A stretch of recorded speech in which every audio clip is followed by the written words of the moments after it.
So, yep, thanks everyone for joining the quarterly live peer community call where we focus on just giving a product update. I have a pretty straightforward presentation prepared today. Going to run through a couple topics. One is focusing just on standard live peer network update and statistics. Then I'm going to hone in on the live peer roadmap for 2021 and beyond. Talk about some of the things that we're working on, we have in our technical vision, give a couple of livepeer.com product updates, and then plenty of time for community Q&A. Anyone who's on the call is welcome to chime in at any time, interrupt me, ask questions. We can start a discussion. It's really meant to be informative for the community. Note that we are streaming at livepeer.com/TV. And we also are recording this and we'll post it online later. Great, so live peer network update. What's been going on in the live peer ecosystem? It's been a really exciting couple of months. There's been a lot of kind of external attention on live peer and external validation and momentum with the development, the usage on the network. So it's been an exciting time to be working on live peer. To give a couple of updates here, kind of high level network stats. There's about 2,658 delegating accounts, token holding accounts who are staking on the network. This number's been pretty steady over the the past few months. It's gone up by about 45. So a lot of attention on the project, a lot more community members and token holders, but the number of accounts delegating has been pretty steady. What's actually gone up a ton is the number of active orchestrator nodes that are registered and that are encoding video on the network. That's nearing the cap of 100. It's up to 79 right now, up 29 from the last time we did this check-in. And notably in the Discord, we're seeing a lot of engagement, a lot of nodes actually earning fees, kind of competing to win work on the network. So that's been inspiring as we kind of build out the global community of orchestrator nodes. Quick note on the Discord, I don't have the stat here. It's grown to over 4,000 members right now, and that remains entirely development focused, node operator focused, video focused, all price and token and speculative discussions pushed out to the Telegram, but the Discord community has felt really kind of healthy and thriving as people learn to operate nodes on live peer. Finally, participation rate has stayed flat around 53%. I think we saw it actually drop down below 50% once or twice during this past quarter, but then it pretty quickly shot up. And part of that probably just has to do with as people move stake around, as they split stake to stake towards different nodes, you may have to unbond and withdraw it in order to move it to an account. So we've seen some blocks go out of the network and then come back on pretty shortly thereafter. Right now there's a little over 23 million live peer tokens in circulation. Each day, there's nearly 5,000 LPT that are minted and distributed to those who call reward. One thing that's interesting to note is that, I don't have the number in front of me, but not every active node is calling reward every day, as the high gas prices have made that a tougher decision. And so what you actually see is you'll see fewer than this number of 4,978 tokens actually created and minted each day, because if certain nodes don't call reward, they're kind of forgoing the opportunity to generate those tokens. So the supply may not be increasing quite as fast as it could be if every node was calling reward. Cool, that's high level network stats. Something that's been a huge positive as we look at this year is the increase in minutes of video, streamed into the network and encoded by the network. You see that's been, growing up and to the right since last year, peaking around 500,000 minutes a week. It's been holding pretty steady around 400,000 as new apps are developing on live peer and coming on. Looking forward to this definitely growing a lot throughout the rest of the year, but it's been great to see real usage. And what that's culminated in is real fees being paid into the network, and these are being earned by all the node operators, the orchestrators, the delegators, to the tune of around $4,000 worth of fees per week, peaking around $5,000 worth of fees per week, which is great to see. I think there were some success stories that we called out where one operator joined the network, staked 20 live peer token, had a couple of GPUs running, but were retaining work pretty performantly, and actually were able to earn a payout of something around $500 or $600 5 days into running on the network, which essentially pays off those GPUs from the get-go. And so part of that is a little bit of luck with the way the micropayments work, but they did good work, retained the work, performed well on the test streams, and had that earnings. And I think that story has led to a lot of node operators joining and figuring out how to get up and running and earning these fees. So that's been exciting as well. Cool. So outside of just kind of node operators and network stats, there's been good news about increasing access to the live peer token and increasing liquidity in the ecosystem, something that the project did not put a lot of attention on in the early days before we had this scaled usage. But now that we have the usage, now that we've taken steps to decentralize the governance further, kind of supporting the liquidity and token ecosystem more broadly, has its advantages in terms of growing community and creating liquidity for node operators to be able to cover their costs and whatnot. So, really exciting announcement from Grayscale, which launched a live peer token trust to make live peer accessible to their customer base. A great kind of validating moment that they would do all this diligence and consider the whole universe of assets, and then choose live peer to build a product around, and that increased other exchanges' interest and willingness to add live peer tokens. So live peer's on OKX and BitThumb and Gate.io, and we're currently seeing about $16.9 million of liquidity per day. That's been the average for the last 30 days.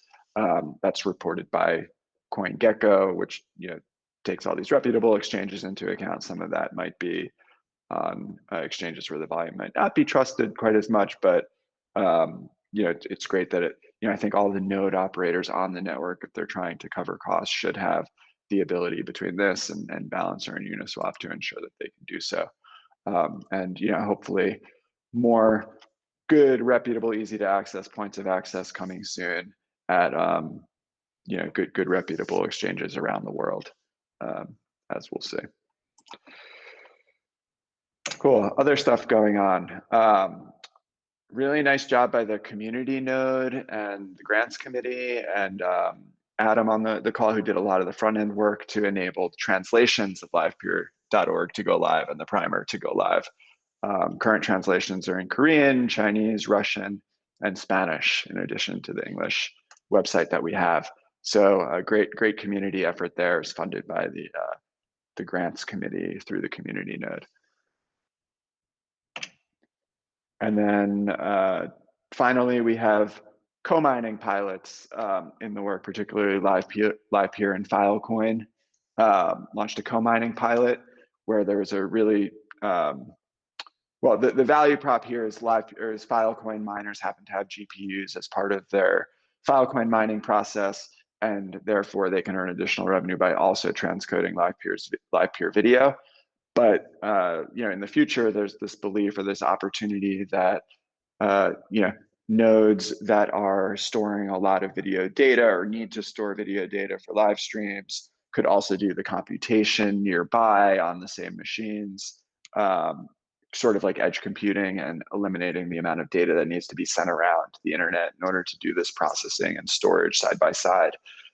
And that ultimately is, another value proposition of Web3 and decentralization. So a lot of work to do to, see all that potential through, but it's pretty exciting. And there's been a really great response with a lot of miners, joining the mailing list to participate in this, and a few close design partners who are actively working to form a blueprint for how people can co-mine Filecoin and LivePeer at the same time.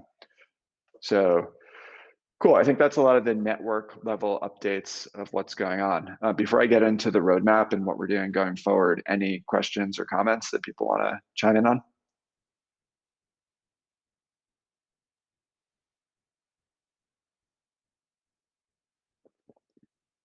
No, all right, I will press on then.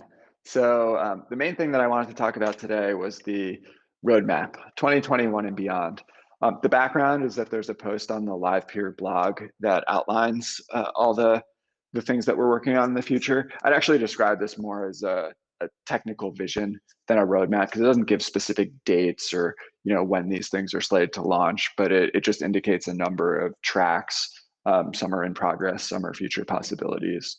But really lays out a vision for everything the LivePeer network can become in the next year or two as we push on these tracks.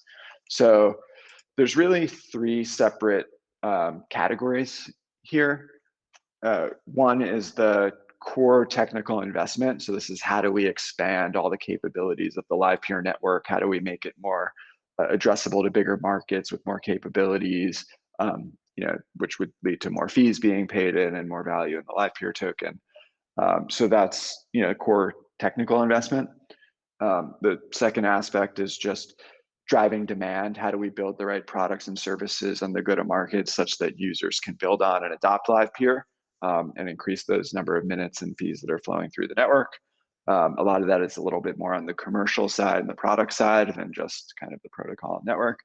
And then finally, how do we continue to usher in further decentralization?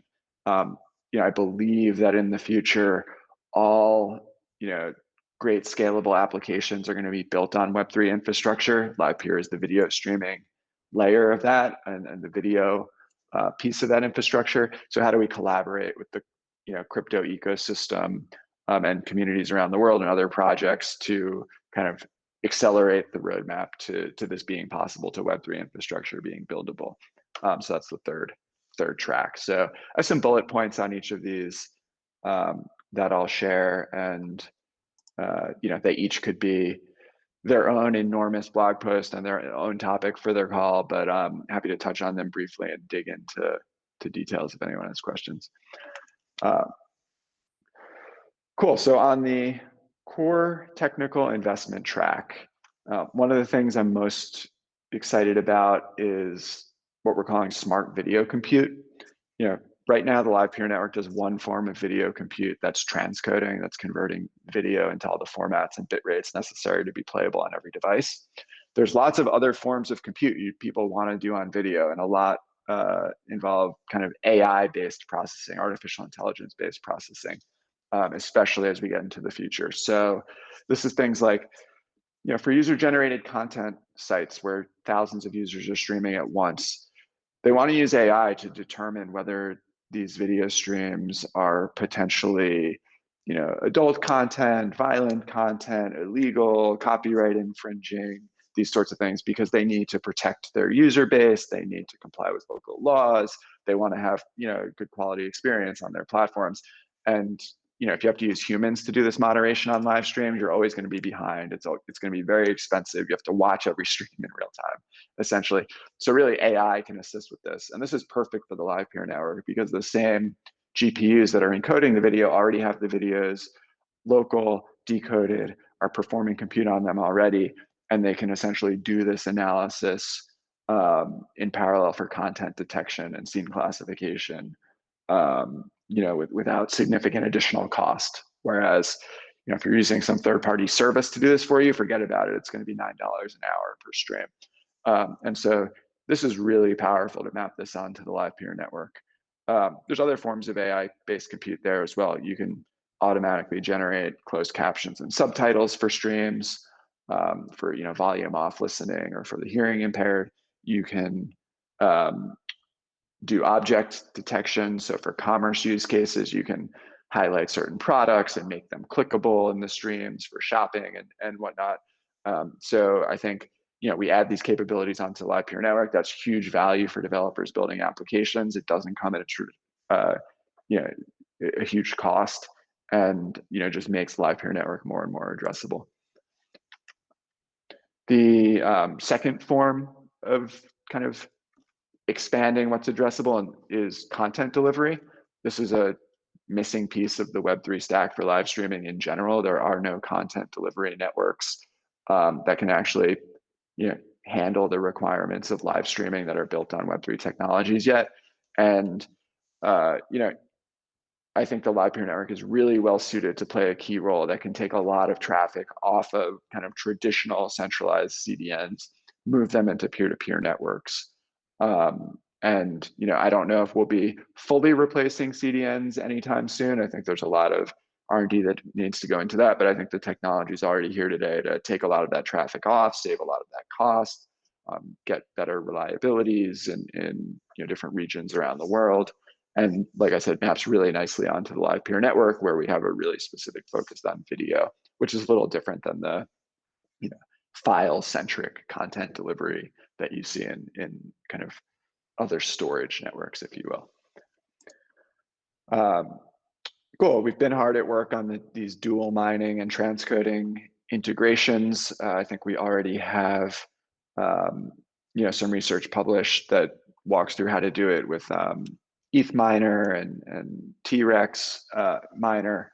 The Filecoin pilot is promising, so we'll continue working on just making this a really good miner experience for those who want to add capacity to the live peer network and earn income with their GPUs.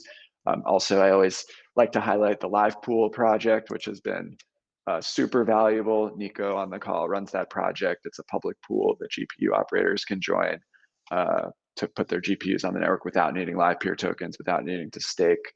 And definitely want to make sure that project is supported and has the resources it needs to grow that community, because that's onboarded a lot of capacity to the network.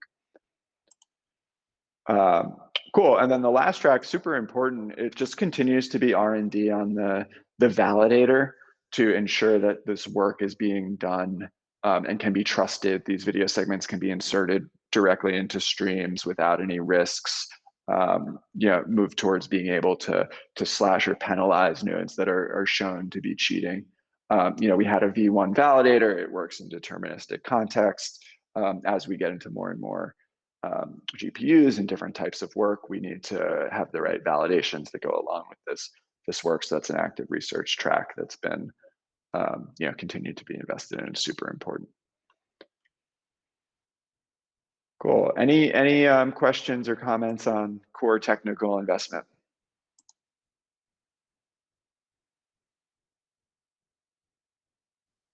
Yeah, well, a lot of people on this call and listening have done a lot of really good research and work on this track. So looking forward to that, seeing the light of day in the coming year. Hey, Doug, is for the last point, in summary, is that essentially the team's working on like quality assurance methods to penalize like cheaters and ensure live streams are production quality? Yeah, in short, correct, right? So when you outsource this video encoding work to a random actor on this network, you want to ensure that the result that they're returning to you, represents an encoding of your original video. They're not inserting some malicious video into your stream, right? And there's the different ways that you do that come with different costs and different assumptions of trust. And then, ultimately, the promise is live peer offers this economic security, because if that person did cheat, if they tried to misencode your video maliciously, they would lose their stake, and that would not be worth it, right? And so that economic security, is that enough? Is that secure enough for various use cases that ensure that, well, you're willing to trust that if they're going to lose, tens of thousands or hundreds of thousands or millions of dollars worth of value, is that worth it to you as an application developer to take that risk and insert that into your stream, right? But you can get beyond economic security. You could actually ensure it's correct by checking the work yourself using different algorithms, but that comes with some other costs. So it's putting together all of these constructs in ways that fit for different use cases. Thank you. That makes sense. Yep. Cool. Okay, so I'll press beyond to the next track, and sorry, these slides are just bullet points, not super visible or visual. But so the second one, like I said, this is a little more on the commercial side. This is focused on driving demand to the live peer network. Really, what we've always wanted to do is have the world's best open source video software. And that's, you know, the Go Live Peer node, the Live Peer media server, the various, you know, pieces of software that we integrate with. You know, we think that's a great starting point. But the problem with video is, okay, you can take the software, but as soon as you have a bunch of users creating a bunch of streams, you also need an infrastructure to run that software on. And, you know, Amazon Web Services and Google Cloud are super expensive, or hard to scale even for video. But the live peer network can be this world's most affordable and this infinitely scalable infrastructure. And so as long as you create great open source software, the right products and services around them, and then the live peer network is the world's most affordable and scalable video infrastructure network, that's really powerful. That's really hard to compete with for any centralized video provider. And so, yeah, it's just a lot of work to productize and to improve the software and whatnot to make sure it can serve the needs of video developers today. And that's why we have the kind of livepeer.com product and commercial effort at this stage in the product to do that work. And we're going to continue investing in that. A couple, you know, an interesting signal that we're getting is, you know, we believed that user generated content apps would be great fit for live peer. These are social apps that look like Twitch or TikTok or these sorts of things that let, you know, users create streams of video for free. And those are the apps that are using livepeer.com, which is great, but they're actually not even referring to themselves as UGC. They're referring to themselves as like creator-centric streaming platforms or creator-empowering streaming platforms. And I think this is awesome. I think this actually fits really nicely with Web3 and crypto in general, which is so much about empowering the long tail economically, empowering creators to better monetize their time, participate in the world economy. So even though right now we're seeing a lot of kind of traditional Web 2 apps that are trying to empower creators, I can't wait until they actually use like crypto native Web3 monetization mechanisms to do so, whether that be NFTs or, you know, internet native money, or token economics. I think then you're going to see these platforms actually reach some tipping point where they become the next big thing because they empower creators. And, you know, I'm inspired by things like Mirror, the blogging platform, which is empowering writers to kind of crowdfund their content as they're creating it. I think it's only natural there's going to be video-centric versions of those, and LivePeer can be the infrastructure that those are built on. So, you know, even if 3 years ago when we, you know, launched the first prototype of LivePeer, if people weren't building dApps yet, I think now we're seeing, oh, it's not really dApps, it's creator economy apps that leverage Web3 infra and Web3 monetization mechanisms to empower creators. So I think that's another exciting theme. And yeah, the last point is just focus more on globalizing our product support. We have kind of strong infrastructure base in the US and Europe, a lot of users there. We want to make sure that we can, you know, serve Asia well, where it's a huge market for both streaming and for crypto blockchain, as well as the other areas in the world where we're seeing demand.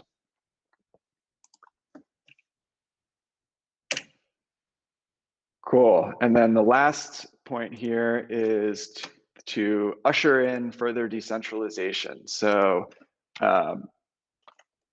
you know, we started initially with this belief, like I was just talking about, that people would be building dApps and all these applications would be decentralized, but it's actually taken years for this infrastructure to become buildable. But now with great projects that are kind of rising, like the Graph and Filecoin and Saya and Arweave and Helium and you know, all these other new Cipher, all these other kind of Web3 infrastructure primitives. Now all of a sudden developers can build applications on Web3 infrastructure and get all the benefits and put these pieces together.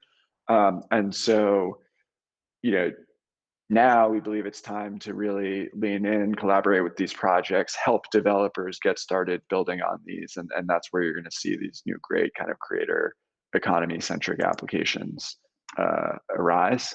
So, you know, focusing on partnerships, focusing on collaborations, focusing on developers in the Web3 space is going to be really important. there's some existential questions that we have in live peer around scaling, right? It's become expensive, and there's a lot of fees that we pay as a network entirely for security to the Ethereum ecosystem, when maybe we don't quite require the same security as the whole, DeFi and global internet, uh, global decentralized financial ecosystem. And so scaling on layer 2 to allow more transactions at lower costs makes sense. And that is a very active research area. It's something that, even this quarter, we're working internally on having a plan and a prototype that shows a path forward there. And definitely are going to need community involvement and support and evaluation of how that works and what the trade-offs will be. So top of mind, very important, something being actively worked on.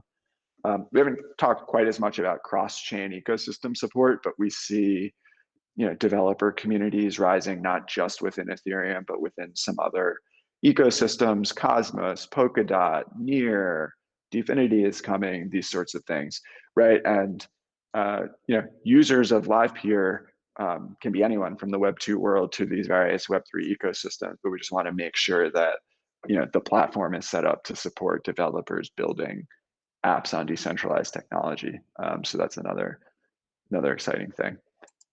The last two are more about kind of community management and access to LivePeer.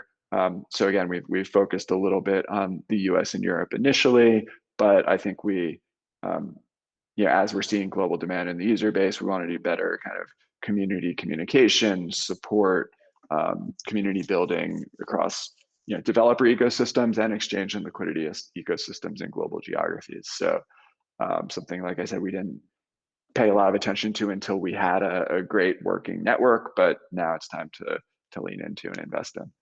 So that's it.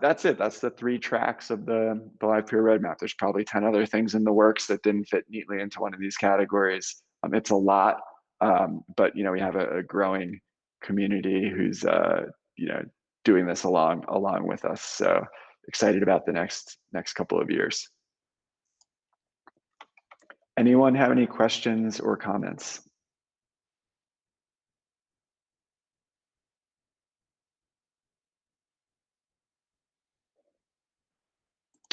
Okay, so I will wrap up shortly. Before I do, I wanted to just give a couple quick livepeer.com product updates for the aspiring video developers in the audience. One exciting feature we released recently is stream recording. Long requested. LivePeer's always been about live streaming. The infrastructure network is used for encoding live streams. But on the commercial side, many users said, well, we want to record these. We want to be able to play them back and stream them later, obviously. And that feature is now available in a beta.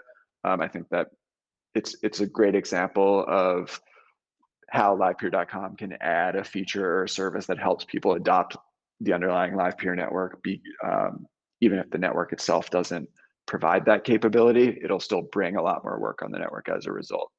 So yeah, you can actually use this via point and click essentially, and not even via the API, I believe, just through the UI at livepeer.com. So if anyone happens to be streaming their own event or wants to try this out, you're welcome to give this a test. You will need to embed the stream on your own website to have it be playable, or use an existing player. That's easy to do, and there's instructions up on the docs on the blog.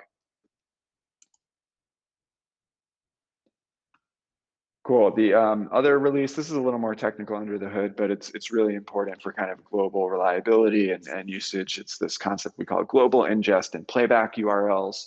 The notion is, if you're using livepeer.com to power your streams, you can get one URL to send your streams into, one URL to share to play it back, and underneath the hood, it will use both the kind of .com hosted infrastructure and the network's global infrastructure to ensure that works no matter where you are, no matter if servers go down or data centers go down. So really important for reliability, and it lets users basically set up their own domain name for how the streams appear to be served and hosted. So super important for our users, super important for reliability. So glad that we got that shipped. this slide I think is a hangover from last time, but the tutorials, guides, and docs have continued to be updated.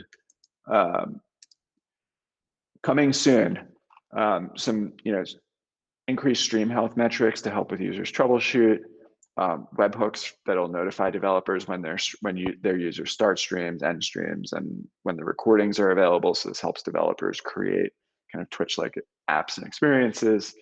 And then a common request has been to let kind of developers terminate specific streams, whether for QA purposes or abuse prevention purposes. So that's coming soon through livepeer.com. Cool. Yeah, user adoption, as I was saying before, it continues to be in the user-generated content category. It's across different verticals. Like music has been really popular. These DJ streaming sites and other types of music streaming. Sports and events continue to be popular.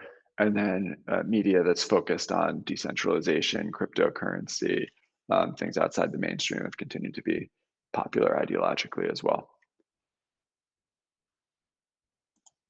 All right, so I think I will stop my screen share here, and so that's the end of the presentation. Is there anything that either I covered or that I didn't cover that people are interested in hearing an update on or want to bring up and talk about in the LivePeer ecosystem?